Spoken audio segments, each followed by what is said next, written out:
tema de hoje, da palavra, Deus também diz não. Texto bíblico, 2 Coríntios, capítulo 12, versos 7 a 9. E para que não me ensoberbecesse com a grandeza das revelações, foi-me posto um espinho na carne, mensageiro de Satanás, para me esbofetear, a fim de que não me exalte. Por causa disso, 3 vezes pedi ao Senhor que o afastasse de mim. Então ele me disse: a minha graça te basta, porque o poder se aperfeiçoa na fraqueza. De boa vontade, pois, mais me gloriarei nas fraquezas, para que sobre mim repouse o poder de Cristo. Deus também diz não. E não é tão fácil de lidar com isso. Primeira coisa é que tem oração que Deus responde não. Deus não respondeu a esta oração de Paulo. Deus disse não para uma oração franca de Paulo, um cristão fiel. Vamos pensar quem era Paulo. Você consegue se identificar com esse espinho de Paulo? Ele não disse, a Bíblia não diz, e a gente gastaria muito tempo dando volta no toco e não conseguiríamos tirar, porque podíamos só chutar no vento para dizer qual que era o tal do espinho. Paulo orou para que Deus afastasse seu espinho, fosse o que fosse. Ele pediu 1, 2, 3 vezes. 2 Coríntios capítulo 12, aí o verso 8. Você já orou assim e nada aconteceu? Orou pro vento assim? Outros já oraram e nada aconteceu. Por exemplo, eu acabei de ler para os irmãos no começo do culto, Salmo 10, verso 1. Por que, Senhor, te conservas longe? Te fizeste escondido nas horas de tribulação? Por que não está aqui na hora do aperto? Até mesmo o Senhor Jesus teve oração que foi respondida com não ou que nem foi respondida. Por exemplo, Mateus 26, 39. Pai, se for possível, passa de mim esse cálice. Todavia não seja como eu quero, mas sim como tu queres. Ele pediu que o cálice fosse passado, mas a resposta foi não. Moisés recebeu um não também, mas o não para Moisés era esperança. Em Deuteronômio 34, verso 4, fala sobre esta terra e explica qual é a terra, e no final diz assim: eu faço você vê-la com os próprios olhos, porém tu não irá até lá. Esse não para Moisés, para ele foi esperança, porque o povo tinha uma esperança de que naquele lugar que o Moisés viu, o povo chegaria. Davi também recebeu o não. O não de Deus para Davi significou o trabalho. Tu derramaste sangue em abundância, fizestes grandes obras, mas você não edificará a casa ao meu nome. Tu tens as mãos sujas de sangue. 2 Crônicas 22, 8. O não para Davi não construir a casa significou o trabalho. Ele trabalhou arduamente, ele juntou materiais, madeira, pedra, tudo que era necessário, ouro, condições, trabalhadores, fez um projeto, deixou tudo rabiscado no papel, como se diz, e falou para o Salomão: faça assim, caprichado. Ele teve muito trabalho. Quando Deus disse não para ele, significou para ele o quê?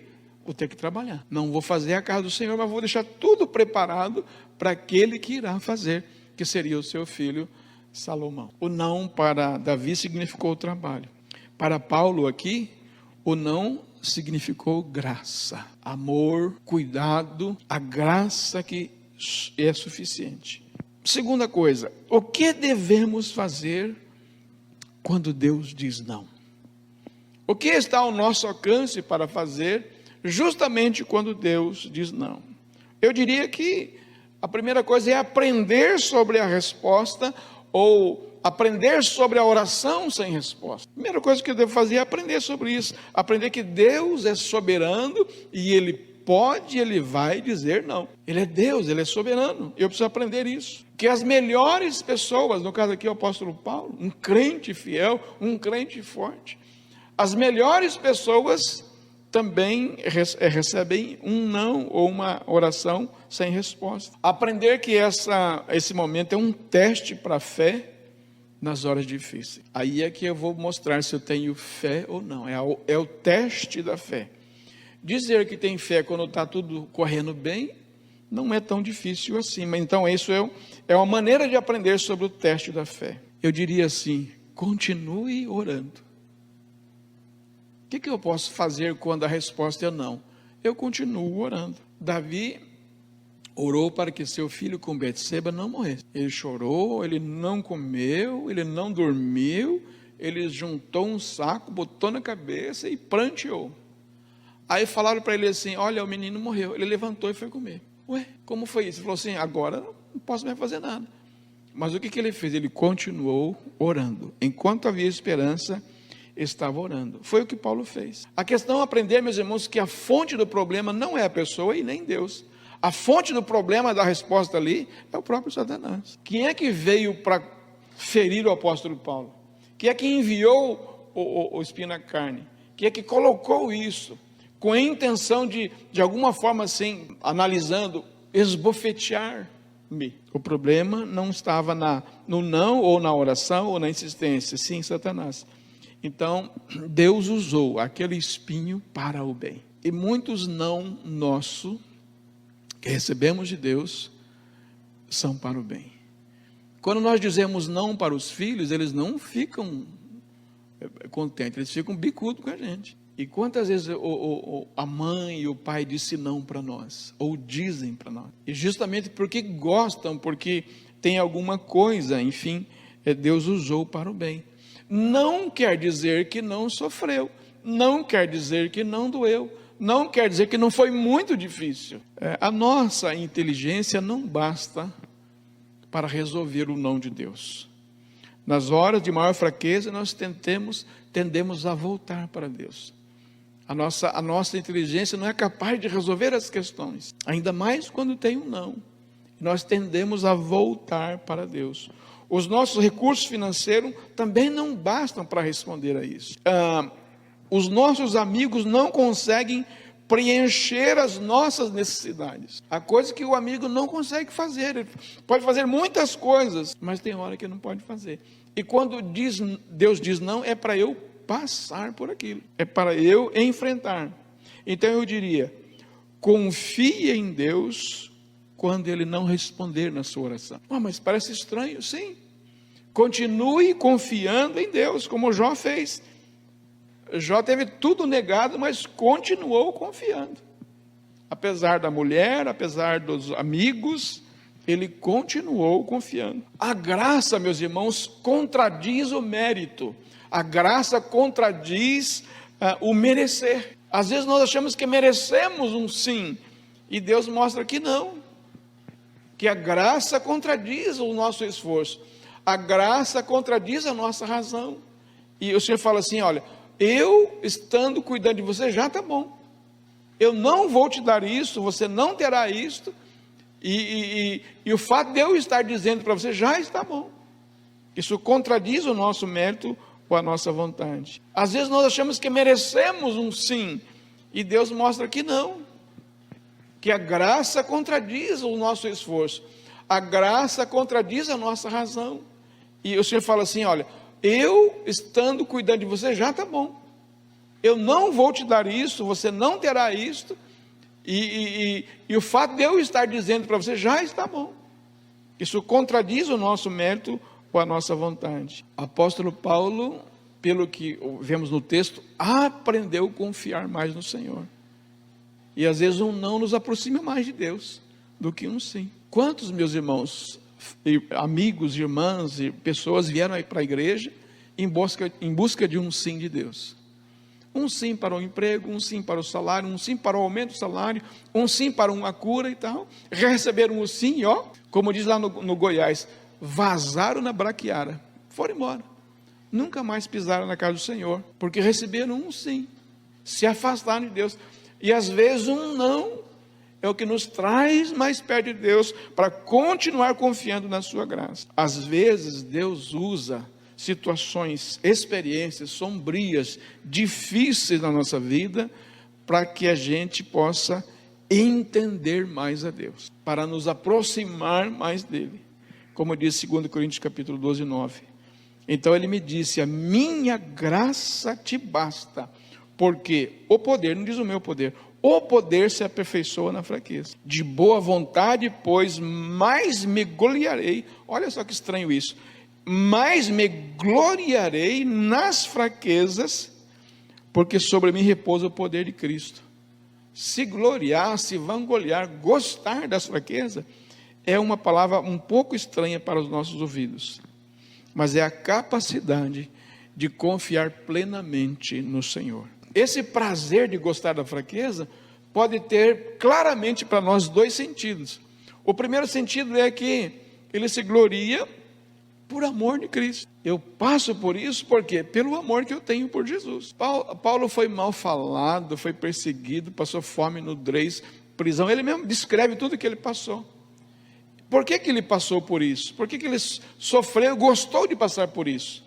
Porque ele o fez por amor de Cristo. Quando eu estou fazendo alguma coisa, e mesmo que as coisas não estão indo bem, mas está claro na minha caminhada que eu estou fazendo por amor de Cristo, aquela caminhada difícil se torna um pouco mais leve. E então eu posso até gostar de alguma coisa, por mais estranho que pareça, eu estar sofrendo, porque eu estou fazendo claramente por amor de Cristo. Um segundo aspecto é, ele diz assim, porque quando sou fraco, então sou forte. Quando Paulo confiou plenamente em Cristo, ele foi se esvaziando de qualquer orgulho. Esvaziar-se, meus irmãos, do orgulho, da autonomia nossa, a gente não tem ideia de que força tem isso. Não é muito difícil para o ser humano largar de algumas coisas do pecado. E o Espírito Santo vem e nos convence de alguns erros do pecado que nós temos. E a gente larga a mão de vícios, mentiras, prostituição, uma série de coisas que parece difícil, mas a gente consegue largar. Mas há um pecado que é terrível, meus irmãos, ele cola na alma do ser humano, e é o pecado mais difícil que tem de alguém soltar. E é o mesmo pecado que atrai todos os outros pecados que a gente já estava livre e traz de volta, que é o abençoado do orgulho. Esse orgulho. Esse orgulho faz a gente não olhar mais para certas pessoas, não querer ver mais certas pessoas, mudar de igreja constantemente, mudar até de família. Não se dobra de jeito nenhum. Tem gente que mata e morre por conta do orgulho. Atribui-se a outras coisas, mas no fundo, é o orgulho. E esse não de Deus muitas vezes trata o nosso orgulho. Então a palavra é, permita que Jesus reine na sua vida, que Ele usa as dificuldades como uma oportunidade para você crescer, que quando Ele reina em nós, nós passamos. O apóstolo Paulo vai dizer mais adiante, quando ele já vai estar preso um pouco mais adiante, nas cartas da prisão, ele fala assim, eu sei viver contente em qualquer situação. Eu sei viver contente quando tenho muito, eu sei viver contente quando tenho pouco, e eu sei viver contente quando eu não tenho nada. Para mim, eu viver é Cristo, e se eu tiver que morrer, é um lucro. Ou seja, ele permitiu que Jesus reinasse em sua vida.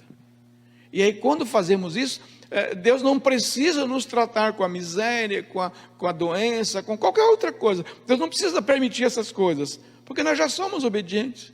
E assim podemos sofrer toda a abastança de Deus. Nós temos uma amiga que ela é crente, e é uma crente fiel, dá testemunho, pregadora do Evangelho. E segundo ela conta, desde menina, ela nunca passou necessidade alguma. Nunca levou um tombo, nunca entortou um dedo, nunca quebrou uma perna, nunca passou fome, nunca precisou pedir nada. Sua família sempre teve do bom e do melhor. E depois, na sua adolescência, foi muito bom, na sua juventude foi muito bom. Casou com um homem próspero e tem uma vida próspera há muitos anos. Já tem filhos, já tem filhas e netas, e nunca padeceu necessidade alguma. É o tipo daquela pessoa assim, jamais seria um crente, não precisa de nada, mas é uma crente fiel desde a sua meninice. Ela fala, pastor, eu tenho vergonha quando eu vou dar testemunho, porque eu não sei o que falar. Eu não tenho um testemunho para dar assim, olha, eu passei por uma situação difícil. Eu acho que a situação mais difícil que eu passei na minha vida foi uma unha encravada, sabe, nunca sofreu nada, a vida toda já está, e nunca passou aperto nenhum. Nem por isso deixa de ser um crente fiel, em todo momento, louvando e testemunhando, e permitindo que Deus pudesse ser o rei na sua vida. Muitas vezes Deus dá essa fome de tamanha dependência de Deus, e muitas vezes então Ele vai dizer não para algumas pessoas, vai dizer não para mim ou para você, ou para todos nós, como disse, para várias pessoas que nós vimos aqui, até que nós tenhamos uma fome de nos tornarmos homens dependentes de Deus. E Ele aprimora essa dependência em nosso coração. Ou seja, eu sou aberto a aceitar de forma muito clara o resgate de Deus. Porque às vezes nós queremos coisa de Deus, mas não entendemos que Deus quer nos resgatar. Se eu sou uma vida tranquila ou difícil, não importa. Deus ainda assim quer nos resgatar. E muitas vezes Ele diz não para você, para que você entenda que Ele quer te resgatar por inteiro. Então, aceite o resgate que Deus te oferece.